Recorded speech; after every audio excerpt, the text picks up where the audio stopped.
শিশুদের cystic fibrosis বলতে কি বোঝায়? ধন্যবাদ। সিস্টিক ফাইব্রোসিস হলো বাচ্চাদের একটা জন্মগত ত্রুটি, একটা জেনেটিক ডিজিজ।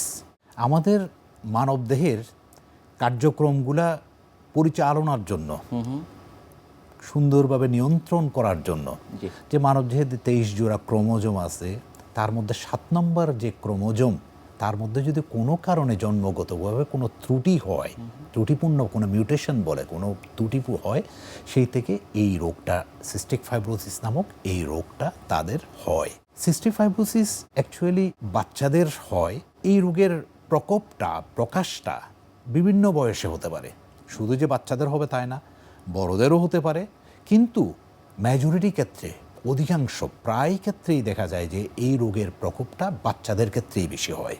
সিস্টিক ফাইব্রোসিস যেহেতু একটা জেনেটিক ডিজিজ, এটা শরীরের অলমোস্ট অল দ্য অর্গানসকে এফেক্ট করতে পারে, সব অঙ্গ প্রত্যঙ্গকে প্রায় এফেক্ট করতে পারে। কিন্তু সিস্টিক ফাইব্রোসিস সবচেয়ে বেশি এফেক্ট করে দুটো অঙ্গকে। জি। একটা হলো ফুসফুস, আর একটা হলো যে প্লিহা, স্প্লিন, এই দুইটাকে। তাহলে এই দুইটাকে এফেক্ট করার পরে, দুইটার এফেক্ট করার পর দুইটা জিনিস হয়। একটা হলো যে বাচ্চার কাশি, শ্বাসতন্ত্রের সমস্যাটা, কাশি খুব বেশি হয়। আর একটা হলো যে গ্যাস্ট্রোইন্টেস্টাইনাল প্রবলেম, পায়খানার সমস্যা হয়। একটা বাচ্চার যখন ঘন ঘন কাশি হচ্ছে, কাশির সাথে শ্বাসটান হচ্ছে, বুকে গড়গড় আওয়াজ করে, কফ হয়, কাশির সাথে কফ আসে, এবং কফটা হলো খুব আটালো, খুব গাঢ় আটালো কফ হয়, বুঝতে হবে সিস্টিক ফাইব্রোসিস হতে পারে। এটার অন্য অনেক কারণ আছে, আরও অনেকগুলো তো কারণ আছে, কিন্তু একটা কারণ সিস্টিক ফাইব্রোসিস। 2 নম্বর হলো যে মায়েরাবির সমস্যার যেই প্রবলেমটা, এই দুইটা প্রবলেম তো বেশি বলে আমাদের কাছে। আরেকটা সমস্যা হলো যে বাচ্চার পায়খানার সমস্যা হয়। কি হয়? বাচ্চার তেল তেল পায়খানা হয়, পায়খানার সাথে তেল যায়, বিকার যায়। বাচ্চা কিছুদিন পাতলা পায়খানা করে, কিছুদিন পায়খানা শক্ত হয়, আবার কিছুদিন পাতলা পায়খানা হয়। এই যে কন্টিনিউয়াস এই সমস্যাটা চলে, বাচ্চা প্রচুর খায় কিন্তু ওজন হয় না। Think it cystic fibrosis. Cystic ফাইব্রোসিসটা মাথায় রাখবেন। আরেকটা জিনিস হয়, বাচ্চার ঘন ঘন নিউমোনিয়া হচ্ছে। বাচ্চা কিছুদিন নিউমোনিয়া হয়, হাসপাতালে ভর্তি হয়, ইনজেকশন দেয়, অ্যান্টিবায়োটিক দিয়ে ভালো হয়ে যায়, কিছুদিন পর আবার নিউমোনিয়া হচ্ছে। এভাবে চলতেই আছে। এক একটা বাচ্চা দেখা গেলো যে 3, 4, 5, 7 বার হসপিটালে ভর্তি হয়, ভালো হয়ে আসে, আবার যায়।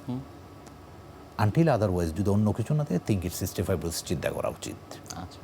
আচ্ছা, আরেকটা জিনিস হচ্ছে বাচ্চার প্রচুর খাওয়া দাওয়া করে, অসুখ হচ্ছে কিন্তু সে তার খাওয়া দাওয়া করছে, ওজন বাড়ে না, সিস্টিক ফাইব্রোসিস চিন্তা করতে পারবেন। এগুলো হলো যে মানে গুরুত্বপূর্ণ যে কয়েকটা উপসর্গ আছে, এর মধ্যে আরও অনেকগুলো উপসর্গ আছে।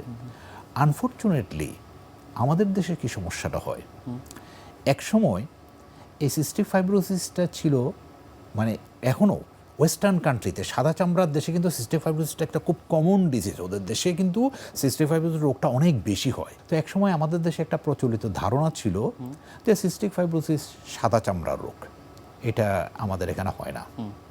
কিন্তু চিকিৎসা বিজ্ঞানের যত উন্নত হয়ে আস্তে আস্তে হচ্ছে, এবং ডায়াগনোসিসটা মানে যত বেশি মানে আরও এনহ্যান্সড হচ্ছে, আরও বেশি ইমপ্রুভ করতেছে ডায়াগনস্টিক ফ্যাসিলিটিসগুলো, এখন দেখা যাচ্ছে যে সিস্টিক ফাইব্রোসিস আসলে ঠিক ততটা বিরল নয় যতটা আমরা চিন্তা করি।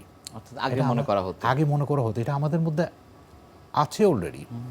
তো আমার এত বছরের অভিজ্ঞতার থেকে আমি যেটা বলি, সিস্টিক ফাইব্রোসিস ঠিক ততটা বিরল নয় যতটা আমরা চিন্তা করি, বরঞ্চ এটা আমাদের বিরল চিন্তাভাবনার আড়ালে চাপা পড়া একটা সাধারণ রোগ।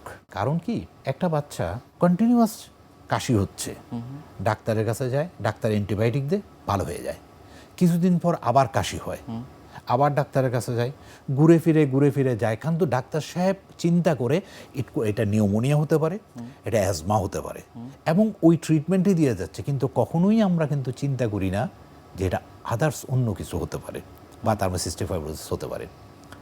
এবং শেষ পর্যন্ত আমরা কি করি, এই রোগীকে টিবির ওষুধ দিই।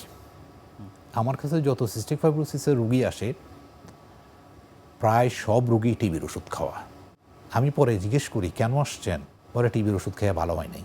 ওইটা তো লাস্ট, মানে যখন নিউমোনিয়ার চিকিৎসা দিলাম ভালো হলো না, তারপরে অ্যাজমার চিকিৎসা দিচ্ছে ভালো হয় না, তারপরে টিবির ওষুধ দেবো সেটাও ভালো হচ্ছে না। আমরা যারা বক্ষব্যাধিতে কাজ করি বা হসপিটালে কাজ করি, আমরা খুব চেষ্টা করছি এবং করে যাচ্ছি এই ধারণাটাকে একটু পরিবর্তন আনার জন্য, যে এখানে সিস্টিক ফাইব্রোসিস তো মাথায় রাখার জন্য। নিশ্চয়ই।